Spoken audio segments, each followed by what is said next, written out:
Hi guys, I'm attempting to do my Battle of Cecora game again today. Of course with fewer figures than the full game, although when I set up I may have put more out than I should have for the size table, but I'll go ahead and run through it and see what happens.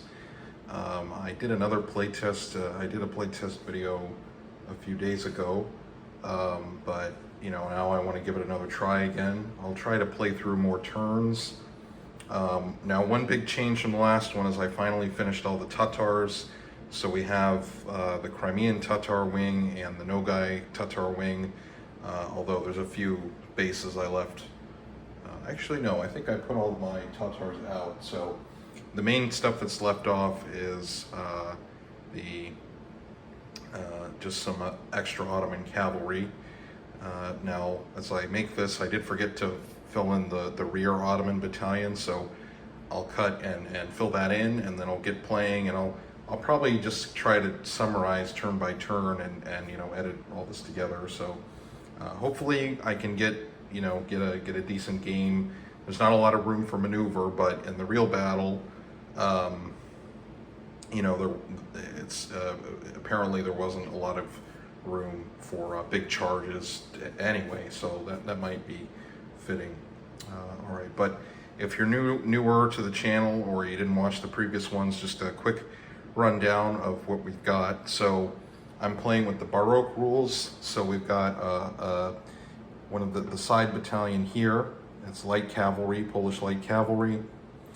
I've got the left tabor. That's its own battalion. It's under its own commander.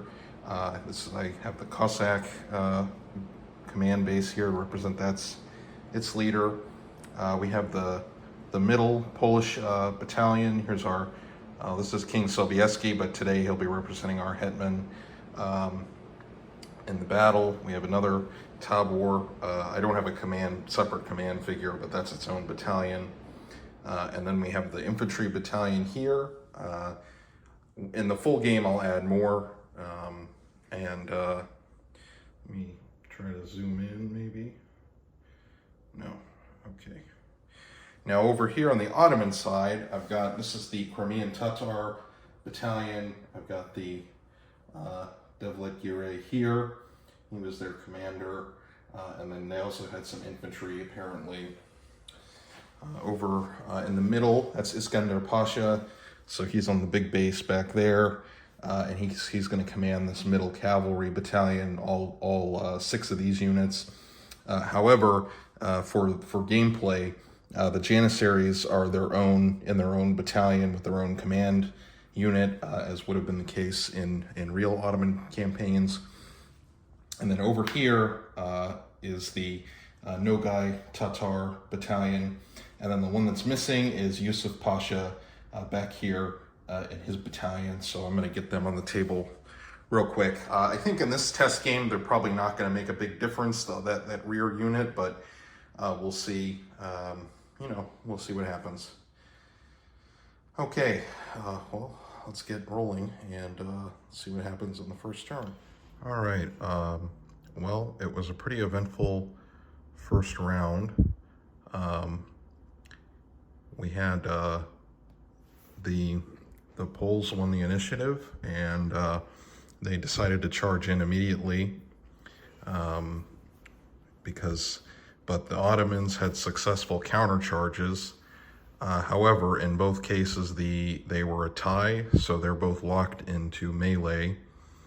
I haven't quite finished resolving the Ottoman turn, but the other wings of the Ottoman cavalry did try to come in, but they didn't quite have enough,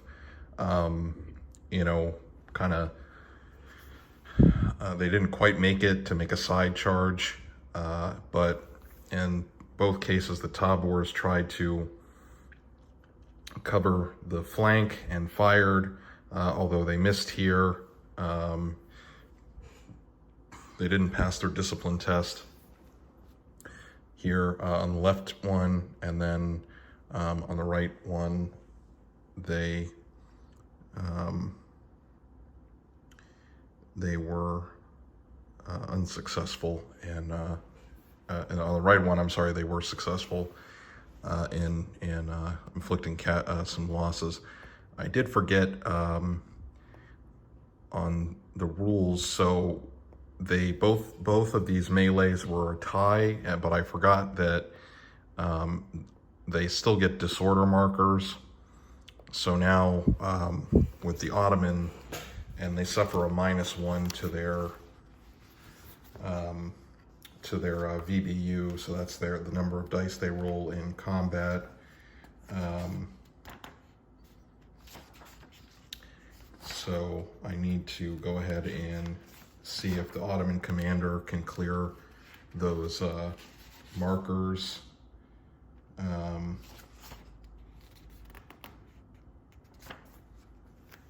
And then keep going with the combat.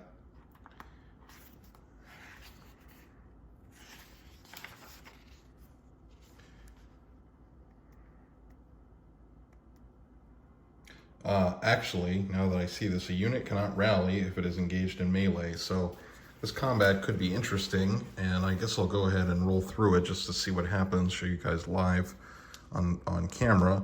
I have to check though if they get their impetus bonus if they are already engaged in combat. However, since both sides are disordered, if I'm reading the rules correctly, because they both did take damage, but they didn't take permanent losses. So I think even in a tie, they're both disordered. Let's see if they get an impetus bonus. All units that charge other units in difficult terrain. Okay, so I guess it doesn't.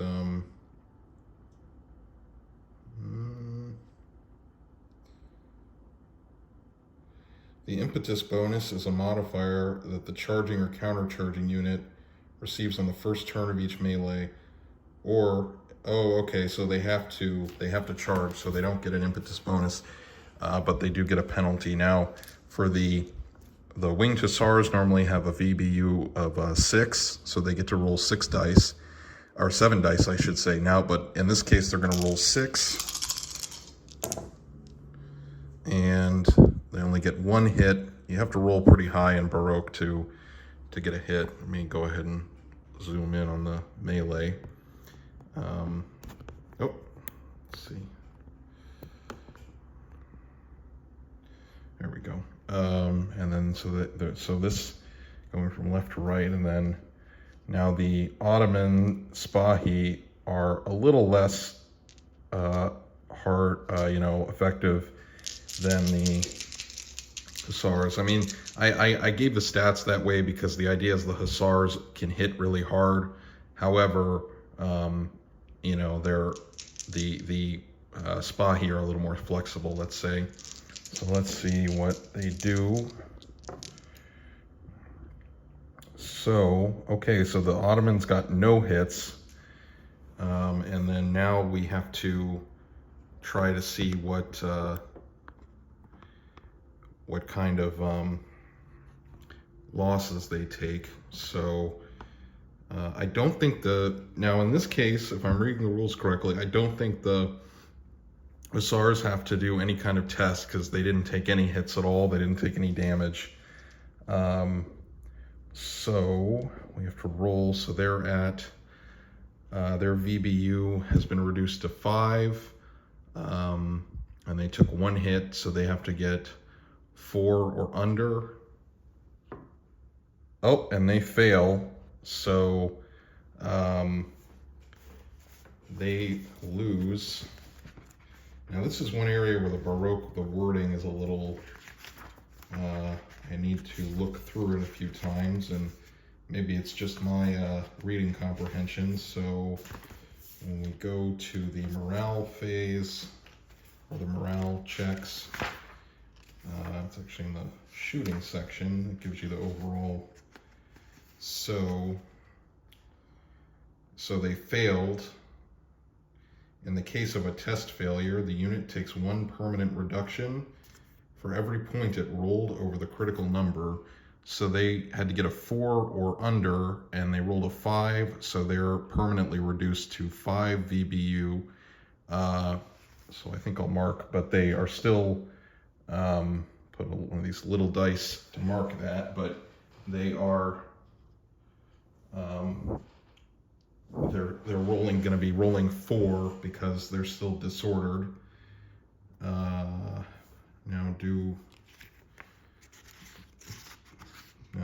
they,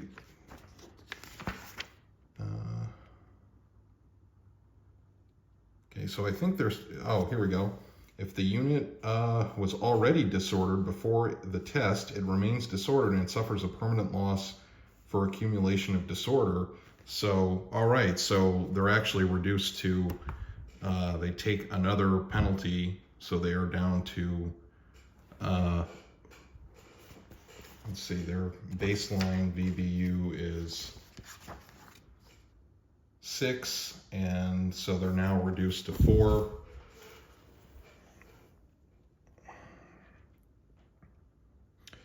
And I think now the Polish cavalry can force a retreat. So I will also play through that just to show how it works. So let me see.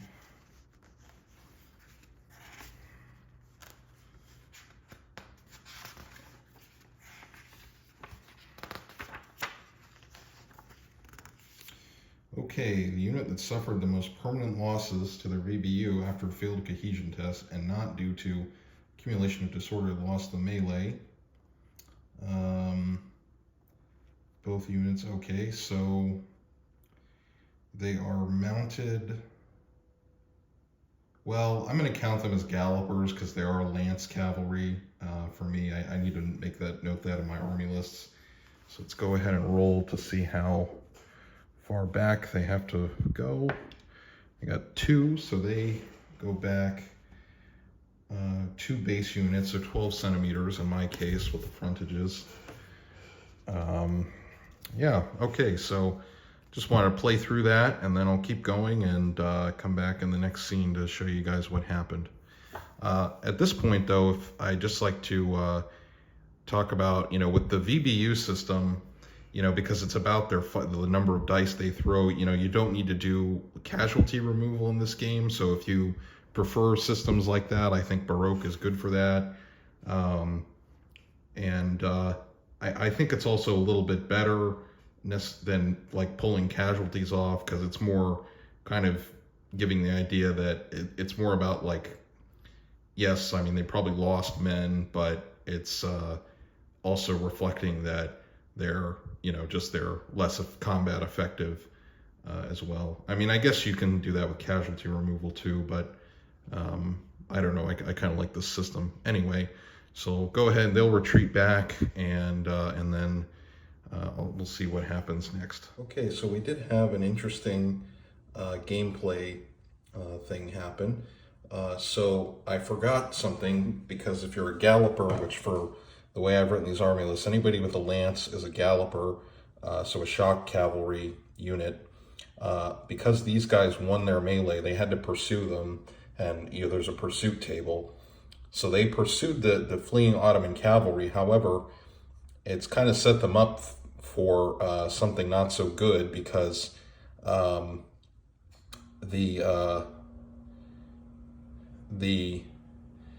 they don't have enough room to do a full contact, so they're going to take a penalty on their when they try to charge again, which they're going to do.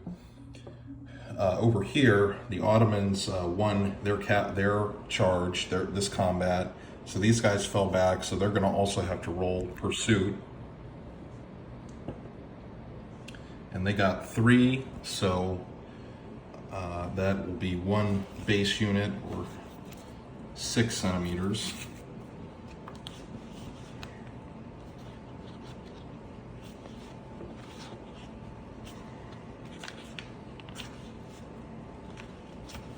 And let's see.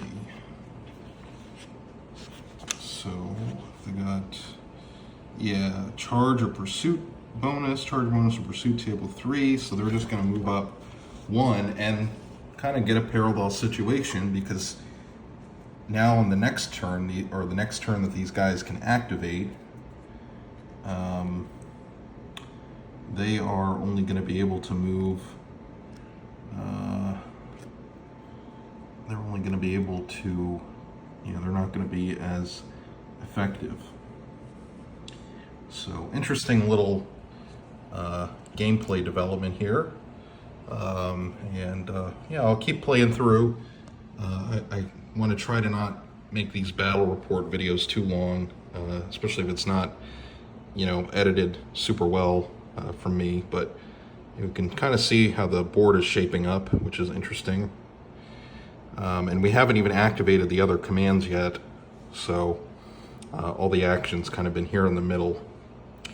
But I think that's all of the maneuvers the middle Ottoman command can do.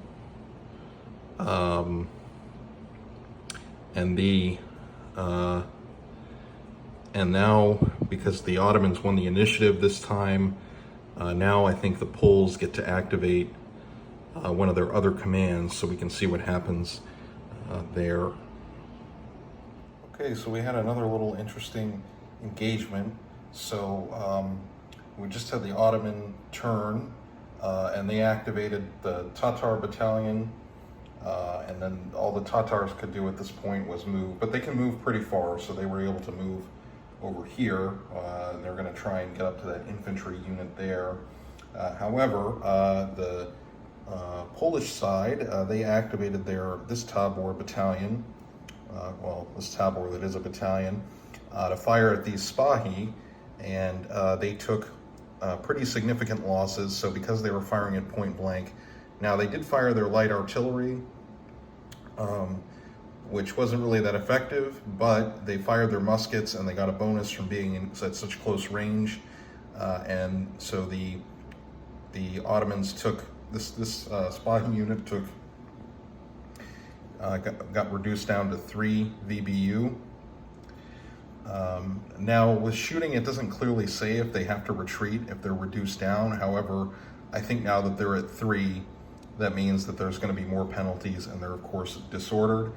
And then the next step is I re-roll for initiative, and then we see which battalions can act next. But obviously the Poles will have to pick a different one, and if they win, both sides will have to pick different battalions. So this game is going pretty interesting. Now, one thing, because I'm testing it as a convention game, one thing I have to think about is I don't want like one of the players, because I'm envisioning this as like two-player teams. So I don't want like one of the players waiting around because they can't activate a battalion. So right now what I'm thinking is for the initiative rolls that would allow the players to activate one of the battalions under their control. So both members of the pair of each pair can do something every turn. I'll have to think about that more, or if you've watched this far and you have any suggestions, feel free to add them. Okay, let's see what happens next. Okay, we had another interesting play. So it was the Ottoman turn. So this unit of Spahi, they rallied. So they successfully rallied, and they decided to try and charge into the Hussars to push them back. And now both units, since they're Lancers, according to my scenario rules, they don't fight at full effectiveness because they need that space to get up to speed.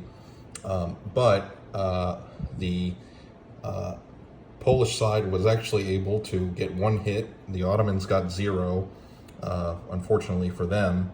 And what happened was they managed to force them into a pretty long retreat. So 3 base units of about 18 centimeters.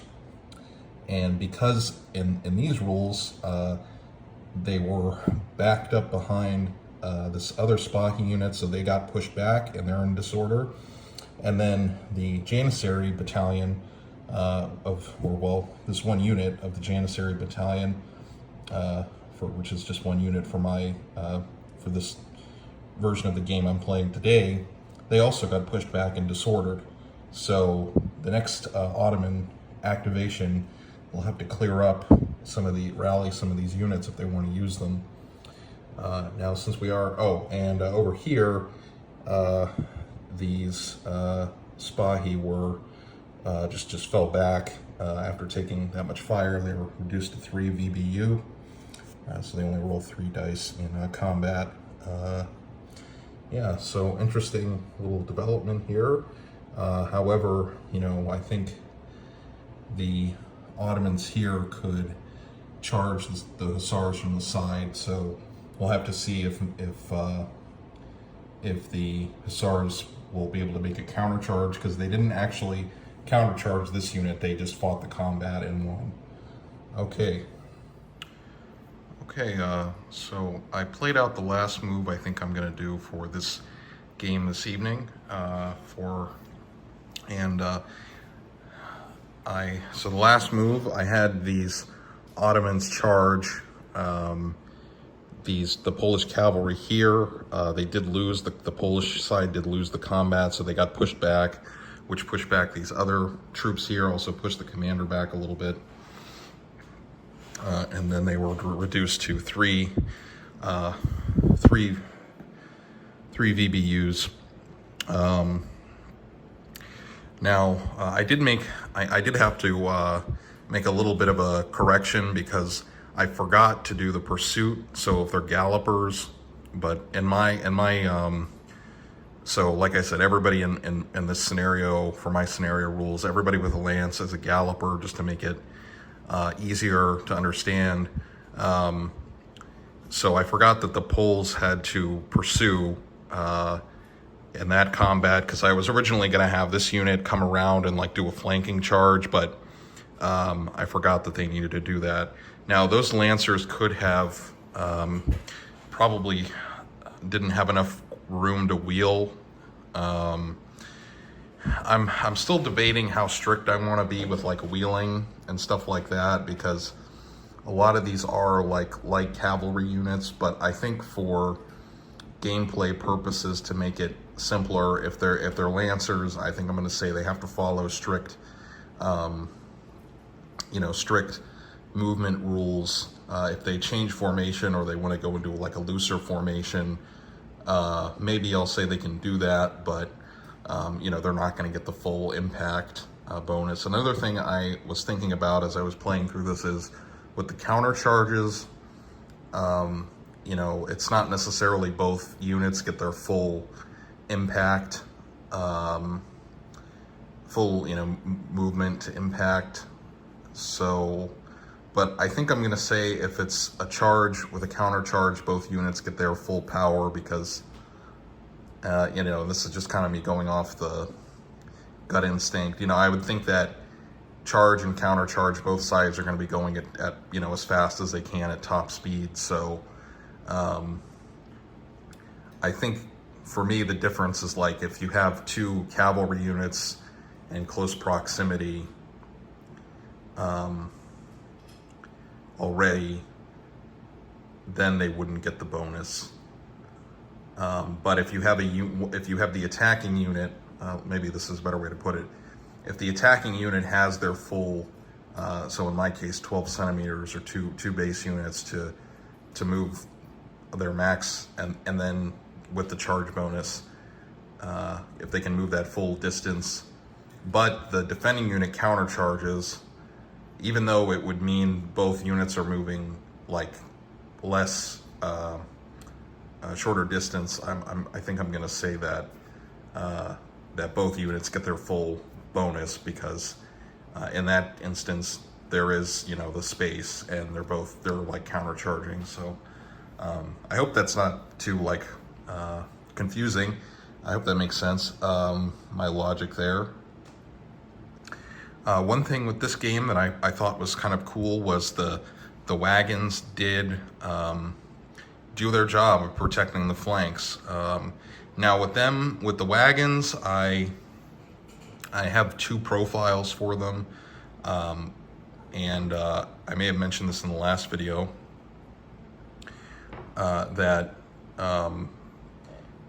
So when they take casualties, it's deducted from 5, but when they are shooting the artillery, they roll 2 dice for their VBU value counts as 2.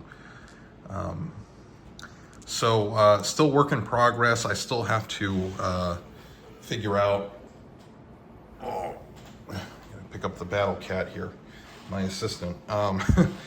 I still have to figure out some of the rules, and actually also using the commanders. I haven't really been using the commanders much to, help with like rallying rolls and some of that other stuff. And I also have to read more closely. There's rules about command structure of the army that has to, of how they the commanders kind of work in the game and the sub-commanders. So I have to read that more closely and incorporate that better. I'm still trying to figure out, the best way to kind of balance, give both teams enough, the players on each team enough to do, because I really wouldn't like for people to feel like they're just standing around waiting to move. I would hope that both the teams would, the members on both teams would, coordinate with each other and like play together. But, at the same time, I just don't want anyone to be disengaged while they, watching people move. Or maybe that's unavoidable in a convention game. Maybe that's going to happen.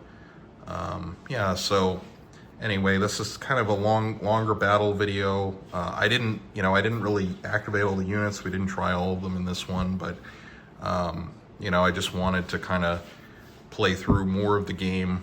And like I said at the beginning, this is with fewer miniatures than I plan to actually run in the full game, but just trying to run the rules and get an idea of how this would all kind of work. But I guess my last thought is in these rules that, the dice do make a huge difference because, the Ottomans do have a lot of advantages in numbers and stuff, but because it's pretty hard to like hit in this game, some of these cavalry charges are really won or lost on a single dice roll. So that can be, I think that might be pretty interesting for the players when I can get to a convention. Okay, I better close this one up. Thanks for watching. If you watched to the end, I appreciate it. I hope this was interesting. If you have any suggestions for the game, please let me know. Thanks.